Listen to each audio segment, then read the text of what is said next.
Bonjour chers frères et sœurs, je vous salue vous qui aimez l'histoire. Chers amis, j'ai déjà fait une vidéo sur, dans cette journée, le samedi 6, sur le lignage à Samangema ou Mafolé du Sanvi. Alors je voudrais encore faire une autre vidéo sur le lignage à Douklofoué. Faire cette vidéo sur le lignage à Douklofoué m'amène à penser à ma défunte sœur, Odia Akuba Françoise. Par sa mère, elle est du lignage à Douklofoué.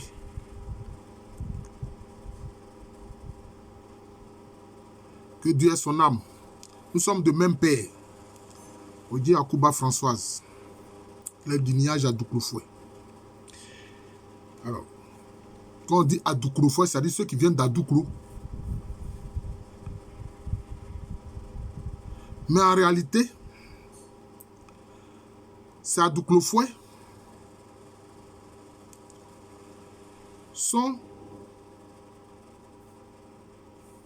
font partie.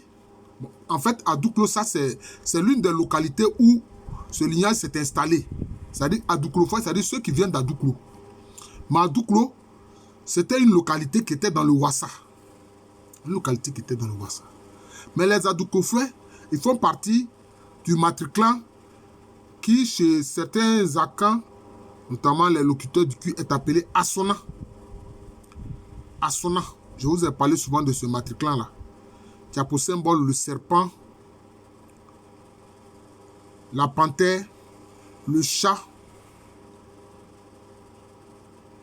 le corbeau, la corneille, mais aussi qui a pour symbole l'eau. Vous voyez, chez les Nzema, ce matriclan est appelé Ezoglé et aussi a pour symbole l'eau.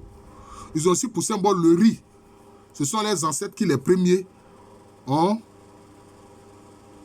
pratiqué la culture du riz, ont domestiqué le riz. Alors, donc nous allons remonter pour voir quelles sont les origines lointaines donc, de ce matrilignage-là des Adouklo-Foué. Ce sont des Assona.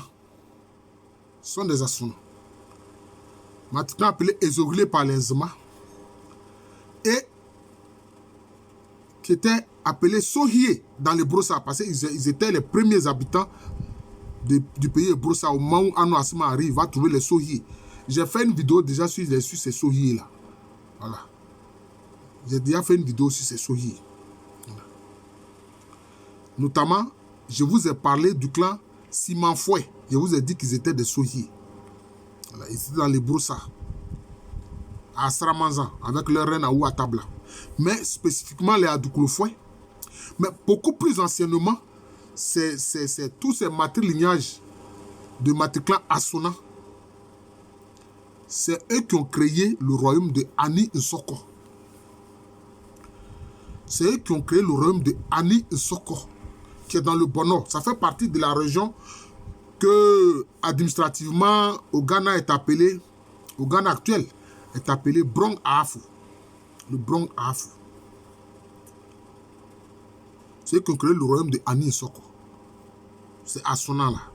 D'ailleurs, c'est eux qui ont permis à certains Malinké, les Libis, les Noumou, qu'on a appelé indistinctement les Namasa, c'est eux qui leur ont permis de s'installer dans leur royaume et de créer leur quartier Bégo. Ça, c'est Assona là qui ont permis cela. Et leur aïeul, la plus lointaine dont ils se souviennent, on l'appelait Asso. Nana Asso. Donc, Assona, ce sont ceux qui sont de la famille de Nana Asso. Vous comprenez? Assona. Ceux qui sont de la famille de Nana Asso. Dans le Fanti, on dit Onsona. Bon, le N marque le pluriel en fait. Le N marque le pluriel. Ouais. Donc, pour parler du lignage à Douklofoué, vous voyez, je suis obligé de remonter dans le temps. Or, on sait que les royaumes Bono, de Bono, avaient pour capitale Manso, Bono Manso. Ensuite, Wanti, qui avait pour capitale Ahine Koko. Et puis, Ani Nsoko, Ces royaumes-là ont commencé à être créés entre le 4e et le 5e siècle. D'ailleurs, on les appelait les royaumes frères. Hein? Mania. Voilà, c'est-à-dire Mania, c'est-à-dire les peuples frères. Voilà. Nana Assor a vécu très longtemps. Elle a vécu centenaire. Donc, quand elle est décédée, on dit à Nana Assor Akor. C'est ça qui a donné le Soko. Voilà. Et c'est sa famille qui est le matriclin Assona. Matriclin Assona. Voilà. Alors, à partir de Ani Soko, l'une des zones où les Assonas se sont installés massivement, c'est dans la Dansée. N'oubliez pas, c'est du clan Adouklofoy que je parle comme ça. C'est du clan de la famille Adouklofoy que je parle. Mais je remonte le temps pour dire là où leurs ancêtres sont partis. Voilà, c'est ça aussi le travail de l'historien. Et quand ils sont venus dans la Dansée, je vous rappelle que la Dansée, c'est l'espace qui est au sud de l'Ashanti, mais qui par la suite va s'intégrer à la Confédération Ashanti. Les Assonas ont créé les localités suivantes. C'est dans ces localités-là que leurs ancêtres se sont établis. Donc, la plupart des lignages de clans Assona, que cela prenne différents noms, comme Adouklofoy, comme Simanfoy, comme Apesemondi dans le Bétier, comme Sohié, comme Ezohile, comme Nsona, comme Elusoufoy, parce qu'ils sont dans le Moronou, on les appelle les Elusoufoy, il y a les Elusoufoy là-bas. Ils viennent du clan Assona. C'est dans la Dansée qu'ils ont créé leur grand établissement. Ils s'en souviennent. Ils étaient installés à Kokobianté. Kokobianté était la localité la plus importante. Était la localité la plus importante. Maintenant, il y avait deux autres localités, toujours dans la Dansée, qui sont Ansa et puis Sodua. Mais Kokobianté était la localité la plus importante. D'ailleurs, c'est les membres de ce clan qui, à partir de Kokobianté, vont créer le grand royaume Achem Abouakwa. Achem Abouakwa. Voilà. Bon, certains vont s'intégrer à la Confédération Ashanti. Hein. C'est le cas des Djissou. Hein. La famille qui dirige Djissou dans l'Ashanti, ce sont des Assona. La fameuse Ya Santoa, elle était Assona de Djissou. Elle était reine de Djissou. Bon, je n'ai pas envie de dire reine, mais elle était reine de Djissou. Elle était Assona. Voilà. Et elle a pris la tête pour résister à la colonisation britannique en Ashanti. Donc, Adouklofoy, vos ancêtres anciennement étaient à Kokobianté dans la danse. À Kokobianté, à Ansa et puis à Sodua. Maintenant, qu'est-ce qui va se passer? Certains vont venir d'abord dans le Dankira. Certains vont venir d'abord dans le Dankira. Et ils vont créer des localités comme Boabenso, Biokwa Nfuom, Soboroso, et puis Abouakwa Nkwanta. Vous voyez, Abouakwa Nkwanta. Donc, ce lien avec le royaume de Achem Abouakwa. Donc, ceux-là vont s'intégrer à la sphère d'Ankira. Vous voyez. Maintenant, beaucoup plus tard, quand le Dankira,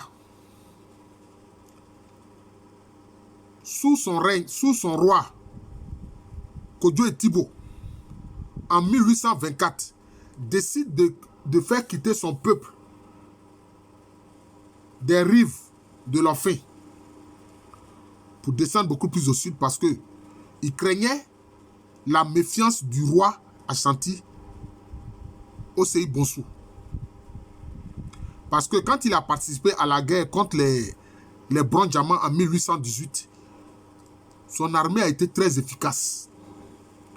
Et on a vu alors le roi des Ashanti, Osei Bonsu, dire au roi d'Anchira, Kwadjo Tibou, il lui a dit, mais Kwadjo, au moment de la parade militaire, nos ancêtres faisaient des parades militaires après une victoire militaire.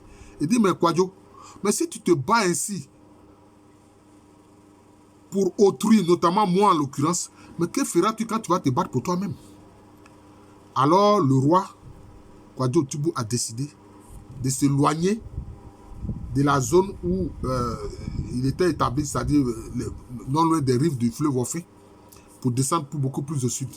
C'est comme ça que Djokwa va être créé, et puis donc on aura le Dankira Nord et puis le Dankira Sud. Mais les familles de clan Assona intégrées au Dankira, dont faisaient partie les Adouklofoué, dans leur déplacement, vous voyez, là, c'est durant la première moitié du 19e siècle, 1824, durant leur déplacement, ils sont passés par le Wassa. Ils sont passés par le Wassa. Ils sont passés par le Wassa. Et donc, c'est Adouklofoué sont passés par le Wassa. C'est là qu'ils se sont installés à Adouklo. Et c'est ça qui va faire qu'on va les appeler Adouklofoué. Donc, ceux qui viennent d'Adouklo, qui est dans le Wassa. Vous voyez, qui est dans le Wassa. Et puis maintenant, progressivement, ils vont traverser les Broussa et puis ils vont venir s'installer dans le Sanvi. La famille Adouklofoué est représentée à Krendiabo. Ils sont à Krendiabo. Ils sont à Krendiabo. Au moment des obsèques de ma soeur, ma grande soeur Akouba Françoise, bon, on est allé là-bas, c'était dans la cour de la famille Adouklofoué. Ouais. Et c'est comme ça qu'ils vont venir dans le Sanvi. Donc, vous voyez que eux, ils arrivent dans le Sanvi durant la première moitié du 19e siècle. Donc, ils arrivent dans le Sanvi autour de 1830 par là. En tout cas, entre 1825 et 1830. Donc, vous voyez que c'est une famille qui s'établit quand même assez tardivement dans le Sanvi. C'est Adouklofoué. Si bien que les gens même se souviennent du village où ils étaient, dans le Wassa, Adouklo. Donc on les appelait Adouklofoué, ceux qui viennent d'Adouklo. Mais en fait, ce sont des insolents. Avec les mêmes origines, avec les ancêtres qui ont les mêmes origines lointaines que les Simanfoué, que les autres Assonans, que les Sohié, etc. Voilà, c'est comme ça. Donc le lignage Adouklofoué. Voilà, donc c'est de ça qu'il s'agit. Voilà. Et donc vous voyez qu'eux, ils arrivent au 19e siècle dans le Sanvi. Ils s'intègrent dans le Sanvi. Leur histoire est assez simple quand même. Assez simple. Mais on voit que quand même, à travers l'histoire, ils ont eu un long parcours. Ils ont eu un long parcours. Anin Soko, Kokobiante dans la Dansée. Ensuite, les localités de Unfom, Biokwa Unfom, Soboroso, Abouakwa Nkwanta. Ils viennent maintenant dans le Wassa, à Adouklo. Puis maintenant, de Adouklo maintenant, ils viennent maintenant dans le Sanvi. En passant bien sûr par les Broussa. Vous voyez, c'est comme ça. C'est comme ça. C'est ça l'histoire de la famille Adouklofoué du Sanvi. Je vous remercie. Je suis le professeur Alou Kwame René, professeur titulaire d'histoire à l'université Félix Houphouët-Boigny. Alors mon frère à moi, j'espère que tu verras aussi cette vidéo. Voilà. Toi-même, tu es un fils du Sanvi. Bon, donc, il faut regarder ces vidéos-là. Voilà. C'est cela. Donc, j'enseigne à l'université Félix Houphouët-Boigny, une université qui est à Abidjan, c'est à Cocody. Le pays, c'est la Côte d'Ivoire, un pays situé en Afrique de l'Ouest. Il y a un de mes étudiants qui dit, mais ah, professeur, on doit vous décorer. Hein? Il dit, ah bon? Mais toi, tu m'as déjà décoré. Si tu apprécies ce que j'ai fait, ben, tu m'as déjà décoré. Si au plan administratif, la République de Côte d'Ivoire ne me décore pas, mais ce n'est pas bien grave. Hein? C'est pas bien grave. Je fais mon métier d'historien, l'histoire africaine, parce que c'est l'histoire africaine que je fais. Voilà. C'est nous-mêmes les Africains qui devons écrire notre histoire. Voilà. Ce n'est pas les Blancs africanistes qui vont le faire. Voilà. Souvent même, ils disent, je suis spécialiste de tel peuple, et puis ils ne parlent même pas la langue de ce peuple. Hein. Comme certains ils disent, ils sont spécialistes des Dogons. Mais ils ne parlent pas la langue des Dogons. Ça, c'est de la dogonnerie. Comme dit le professeur, comment on appelle, Kovi. Tu vas venir parler des Agnis. Tu ne comprends pas un traître mot Agnis. Et puis tu dis, toi, tu es spécialiste des Agnis. Ça pose problème. Voilà. Ça pose problème. Parce qu'à travers la langue transparaît toute une philosophie, tout un savoir-vivre, toute une façon d'être, de penser, etc. d'un peuple. Voilà. Donc, la Côte d'Ivoire est un pays situé en Afrique de l'Ouest. Merci encore et bonne journée à tous.